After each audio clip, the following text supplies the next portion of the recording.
summer, first of all? It was good. It was pretty quiet, relatively quiet. But I mean, I got to go home before summer school started, so it was nice. So were you just mostly in Eugene then? Yeah, and then I did the Manning camp out in Louisiana. Yeah, I did that for a couple days. Did your alarm wake you up every day when you were working at the Manning camp? Yes, I was up. So what's that like? You know, people kind of, I think, were introduced to that this summer. Maybe the general public that maybe didn't even know that existed. What do you do when you're there?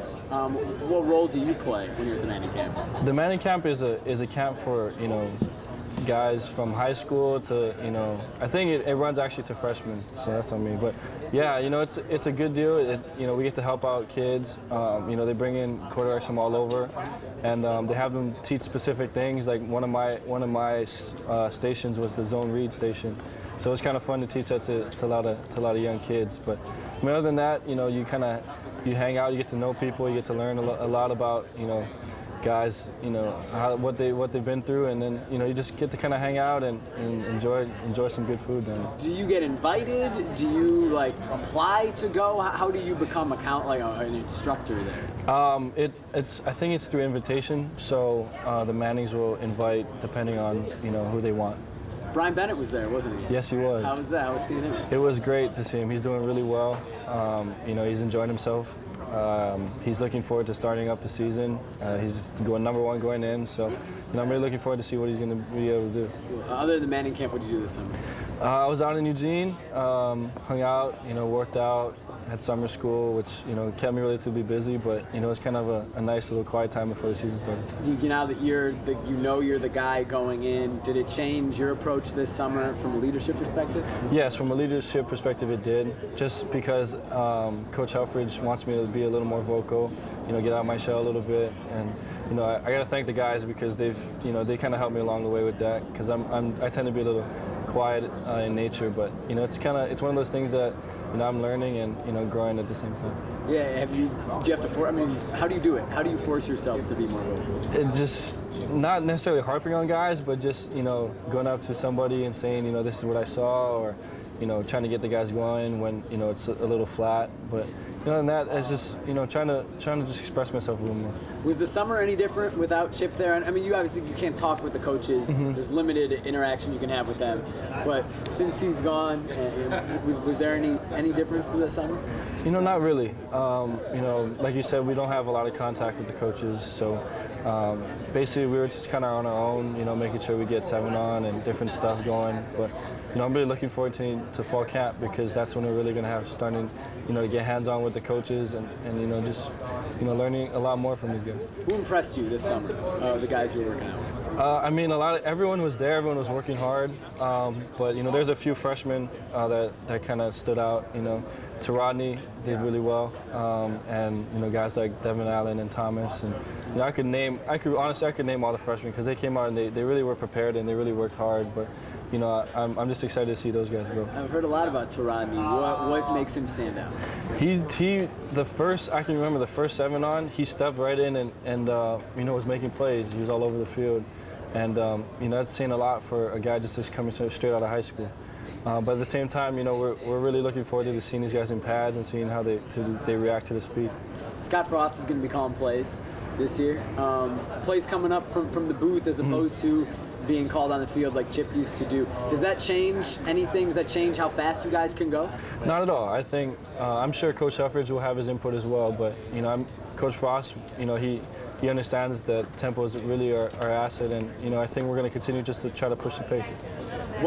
The mechanics of that, I mean, how will that? Do you know how that will work? Will he signal down? Will he call the play down to Helfrich, and then Helfrich will call it in, or how will the mechanics of that? You know, honestly, I don't know that yet. I'm sure they'll level that out during fall camp.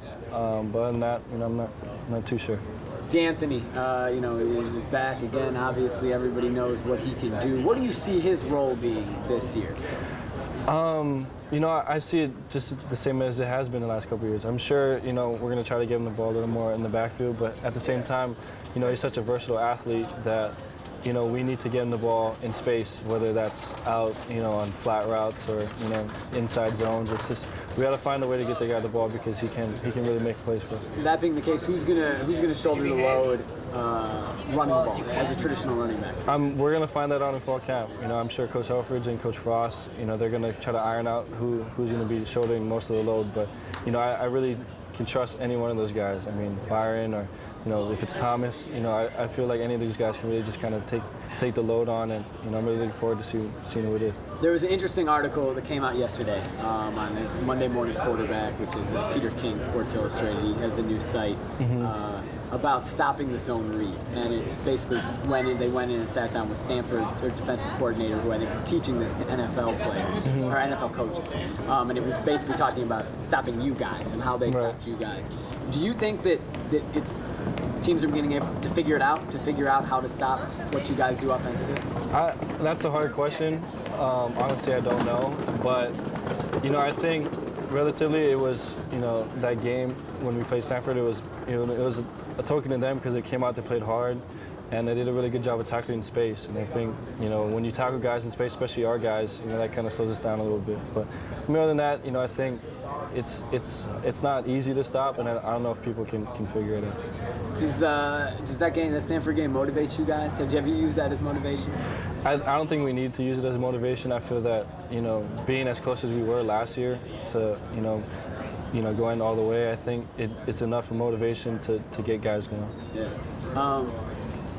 You guys always talk about going faster and faster. Are you able to keep going faster, especially without Chip there? I mean, are you still able to keep pushing the pace? Yeah, you know, we're still scratching the surface, and I'm really looking forward to seeing what we can do because, you know, we have a lot of potential, and if we're able to even play faster, you know, the sky's the limit. So I referenced him earlier, but Johnny Manziel is a guy who gets a lot of hype. You know, at one time you guys were both going to come here. Obviously that didn't happen. He's almost reached kind of a Tim Tebow-like status with everything he does becomes news. Nobody's talking about you. You're pretty much the opposite. What do you think when you hear Johnny Football this and Johnny Football that and hear all the hype that he gets? What do you think when you hear about him? You know, that's... I think it's well-deserved because he did have such an awesome season. He's the Heisman Trophy winner. And, you know, in this day and age with social media and, you know, with so many news channels now, you know, I think it's hard, especially, you know, as the Heisman Trophy winner to even, you know, sit down and have a bite to eat somewhere because, you know, someone will recognize you. But, you know, I'm sure Johnny, you know, he's learning, he's handling himself, you know, the way that he wants to. And I think that's all up to him. And, yeah. Are you glad that you're not... You seem to, you know, not. He seems to embrace that kind of spotlight, where you seem like a different kind of person. Are you glad that isn't coming on you? Oh, definitely. I mean, you know, yeah. I don't like the limelight. I tend to just, you know, live a little low key, and you know, he's done like you said, he's done a good job of embracing it. You know, he's done a good job of just, you know, showcasing himself as well as Texas A&M. And you know, for me, I like to just live a little quieter. You know, I come from a small island, and you know, this is how I am. Speaking of the island, one of my coworkers, one of our sports guys, his name is Steven Nelson. He mostly does beaver stuff, but he covers some duck stuff as well. His grandparents are from Hawaii. He wanted me to ask you where your favorite shaved ice place is on the island. Oh, favorite shaved ice place. It's actually it's on Kauai. There's a place by Honolulu Bay. It's this kind of hole in the wall, and this old lady, she's been working there forever. Whenever I go to my grandparents' house in Kauai, we always try to go over there and get some shaved ice, but she does an awesome job, and that's probably definitely the best that I've had. What's it called? I don't remember the name, but I've been going there since I was a little kid. Okay. Yeah. How about your favorite Hawaiian place in Eugene? Favorite Hawaiian place? Hawaiian time is not bad. It gets the job done. You know, it's good food, but you know, nothing compares to the food from home.